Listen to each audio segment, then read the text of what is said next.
Have you ever felt deeply wanted one moment, then completely unseen the next? Like at night, you were the center of someone's world, but by morning, it felt like you disappeared. That kind of confusion, that sharp emotional whiplash, is not love. It is a setup. Behind the charm, behind the smooth confidence, behind the smile that seems so warm, there can be something much colder hiding underneath. In this video, we are pulling back the curtain on 5 sexual truths manipulative, narcissistic people do not want you to notice. And once you see the pattern, it becomes very hard to unsee. Stay with me, because what looks like passion at first can actually be part of control. When 2 caring people share intimacy, it can build trust, comfort, and real emotional safety. It can make both people feel close. But with a narcissistic partner, that same connection can turn into a battlefield. It stops being about mutual care. It becomes about power. It becomes about control. They know sex is powerful. They know it can create strong emotional bonds. They know it can fill your body with feel-good chemicals and make you feel safe, attached, and open. But instead of respecting that power, they twist it. They use touch, desire, and closeness, not to bring hearts together, but to pull tighter on the emotional leash. Every kiss can carry a hidden goal. Every look can come with a silent strategy. Every touch can mean more than it seems. Not love, power. That is the part many people miss in the beginning. And if you have ever felt hooked before you even understood why, this may explain more than you expect. In the early stage, intimacy with a narcissistic person can feel intense, magnetic, almost unreal. It feels exciting. It feels rare. It feels like you have found a connection stronger than anything you knew before. But that intensity is often not random. It is part of the design. Sexual energy gets used like love bombing. It hooks you fast. It builds emotional dependence before trust has had time to grow naturally. Your guard drops. You start linking their attention with affection, their touch with safety, their desire with your worth. That is how the pattern starts. What feels like passion slowly turns into programming. And before you notice, the same intimacy that once felt free becomes conditional. It becomes reward and punishment. It appears when you please them. It disappears when you do not. Little by little, the closeness no longer feels shared. It starts to feel staged, like a scene where only one person is allowed to shine. If you feed their ego, if you make them feel admired, they may pour on the affection. But the moment you bring up your needs or question something that hurt you, the warmth fades, the distance begins. Suddenly, you are left chasing the version of them that felt so loving before. And that is where the trap gets stronger. After conflict, they may use sex to erase tension without ever taking responsibility. Not to repair, not to connect. To reset the power. It confuses the heart. It softens your anger. It blurs the pain. You start wondering if maybe they really do care. Maybe it was not that bad. Maybe you overreacted. That confusion is the point. They do not need to say sorry if they can make you forget through pleasure. And that is how emotional control becomes tied to physical closeness. Then comes another twist. They do not only use affection, they also use the absence of affection. One day they are passionate, attentive, impossible to ignore. The next day they are cold, far away, and impossible to reach. They stop touching you. They stop looking at you the same way. They pull back with no clear reason, leaving you searching your own memory for what you did wrong. Then, just when you start to detach, they return with full force. Suddenly they are warm again, passionate again, focused on you again. It feels like relief. It feels like hope. But really, it is the push and pull that keeps the bond alive. It keeps you addicted to the emotional high. It keeps you trying to win back the beginning. And this next part matters, so do not skip ahead. The person you are trying to get back may never have been real in the first place. That first version, the one who felt almost perfect, may have been a mask, a role, a carefully practiced performance built to hook you fast and deeply. The emotional rush was not proof of deep love. It was bait. And once that lands, the pattern leaves scars. You begin to connect love with pain, desire with fear, intimacy with anxiety. That is the real damage. It is not only what they do in the moment, it is how the whole cycle rewires your emotions over time. Your natural wish for closeness gets used against you. Your hope becomes the rope. And the cruelest part is that you may still call it love, even while it is slowly teaching you to doubt your own feelings, your own memory, and your own worth. Meeting someone like this can feel like stepping into a dream. The attention is heavy. The chemistry feels instant. The way they speak to you, look at you, and touch you can make the whole thing feel almost fated. But often that is exactly why it feels so strong. It is too perfect, too soon. Narcissistic people are often experts at illusion, and one of their strongest tools is love bombing. They flood you with praise, focus, passion, and emotional intensity until you start believing this must be rare and special. It feels like connection, but under the surface, it can be calculated control. In the beginning, they may mirror you. They reflect your values, your plans, your sense of humor, your pain, your dreams. It feels like finally being understood. They talk about forever early. They act like what you have is once in a lifetime. They text all day. They want all your time. They say no one has ever felt like this to them before. But instead of real depth, there is often strategy. They are trying to move faster than trust should move. They want emotional access before you can step back and think clearly. Sex becomes one of the strongest parts of that illusion. It feels emotional, it feels powerful, it feels meaningful. They may say things that sound deeply personal, like no one else has ever connected with them this way. But the intensity is not evidence of honesty. It can be part of the hook. The brain bonds through pleasure. Oxytocin, dopamine, endorphins, all of it can make attachment feel almost automatic. They know that if the bond forms quickly, control becomes easier later. And once they feel your loyalty is secured, the shift begins. The message is slow. The compliments fade. The effort drops. What once felt effortless now feels uneven and strange.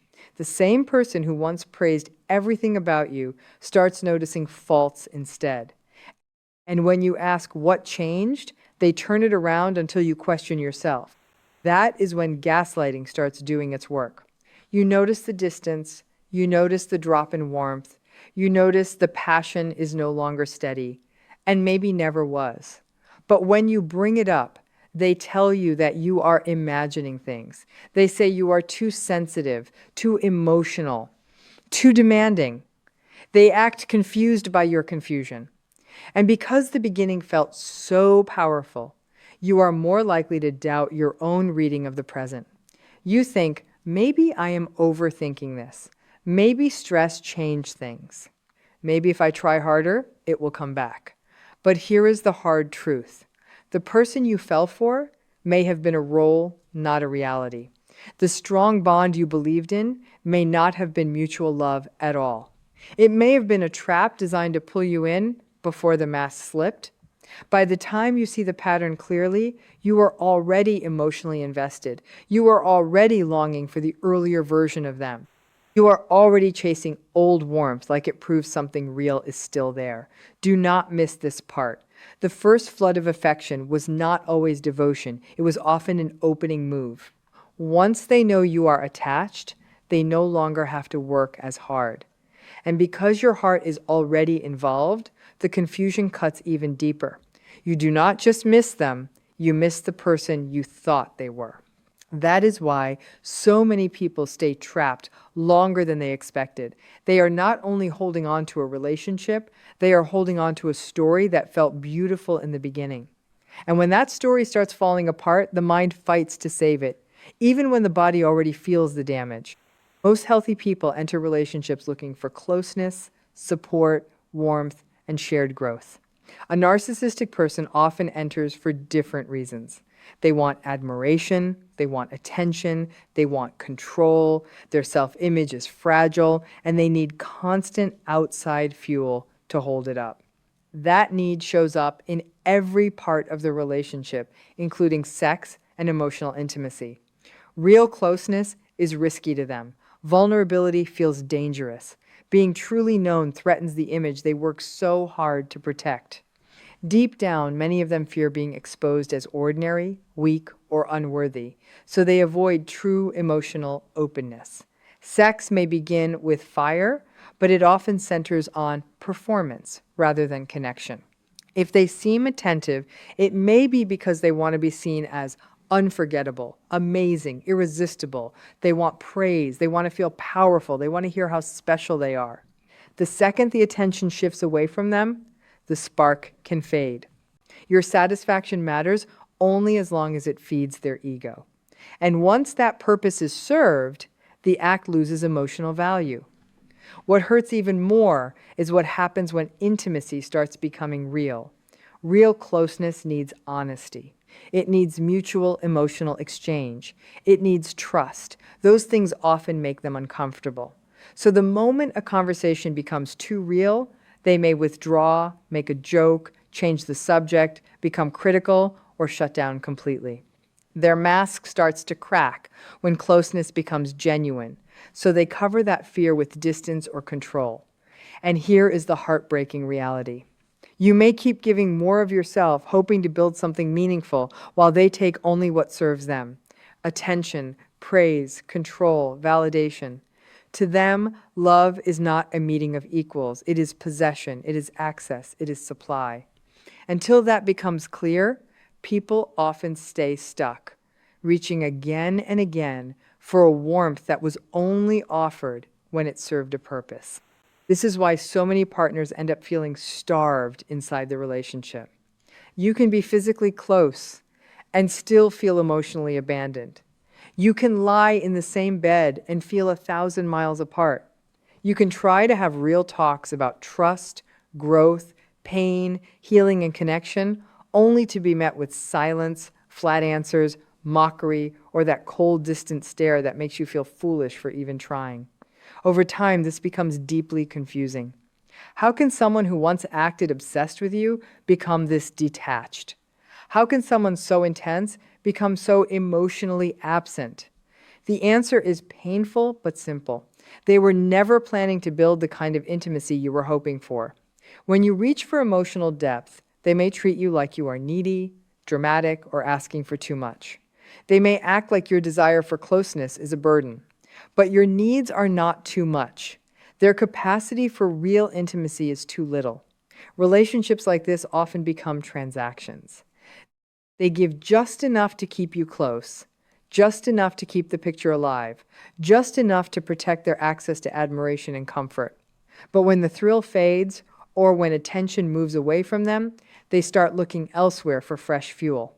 That may show up as flirting, secrecy, outside attention, little games, or scenes designed to make you jealous.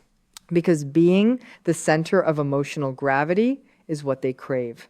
So while you are trying to build safety, they are trying to stay in control. While you are trying to know them, they are trying not to be known. And that is why the more you reach for the real person underneath, the further away they often move. True intimacy needs honesty. Honesty threatens the mask, and that mask is often the only thing they know how to protect. One of the quietest but strongest tools they use is withholding affection. It is not always dramatic. Sometimes there is no shouting, no clear fight, no obvious event, just a shift, a chill, a silence. A room that suddenly feels colder for reasons you cannot name. They go from warm to distant without explaining why, and that emotional drop leaves you spinning. You ask yourself what changed. You replay your words. You scan your behavior. You try to fix something you cannot even identify. But the withdrawal is often not accidental. It is strategic. They know you want closeness. They know affection matters to you. So by taking it away, they create instability. In the beginning, they may have given a lot of warmth. The touch felt natural. The attention felt easy. The words made you feel chosen. Then, once they know you are attached, the pulling back begins. Fewer compliments, less eye contact, less touch, less softness. Sometimes intimacy becomes mechanical. Sometimes it disappears almost completely. When you ask what is wrong, the answers are vague. They are tired. They are stressed. They are busy. Maybe that is true once in a while. But when the pattern repeats, it becomes something else. And soon you notice a painful connection. Affection returns when you are pleasing. Distance appears when you challenge, disappoint, or simply have needs of your own. That creates anxiety fast. One day you feel loved. The next day you feel invisible. So you start tying their warmth to your behavior. You apologize too soon. You shrink your feelings. You work harder for little crumbs of closeness. And that is exactly how the control deepens. You stop asking what they should be doing differently and start asking how you can earn back what used to be given freely. Sex often gets pulled into that same control cycle. They may use it to reel you back in when they feel you slipping away. They may suddenly become passionate after a period of cold distance, not because they truly want repair, but because they can feel you detaching and want to pull you close again. Then if they want to punish, dominate, or make you feel insecure, they withdraw it. Their body becomes part of the message. Too tired, too distracted, too busy, not in the mood. And while anyone can have normal shifts in desire, here the pattern is different because it lines up with power. It becomes a method, it becomes a signal that they decide when closeness exists and when it disappears. What makes it even harsher is the denial that follows. When you bring it up, they may call you clingy, needy, or insecure. They act like nothing has changed. They question your reading of the situation until you start questioning it too. That is how gaslighting slips into the body, not just the mind. You begin doubting what you feel, even when the emotional cold is obvious. Slowly, you learn to silence your needs because speaking up brings tension. And that silence gives them even more control. They set the emotional weather. They decide when the relationship feels warm and when it feels frozen. After a while, you may feel like you are living through an emotional winter, trying to stay alive on memories from the beginning. The same person who once made you feel desired now makes you feel invisible. But because you still remember the early heat, you hold on. You hope. You wait. You tell yourself it can come back. That quiet withdrawal becomes one of the strongest traps of all, because by the time you fully see it, you have already been trained to survive on less and call it love. Jealousy is another weapon they often use with precision. In healthy relationships, jealousy can happen, but it is usually handled with honesty and reassurance. In manipulative relationships, jealousy is created on purpose. It is used as fuel. It is used to keep you unsettled, insecure, and focused on them. They may start by making you feel like you are the only person who matters, then slowly introduce little cracks in that feeling. They bring up an ex too often.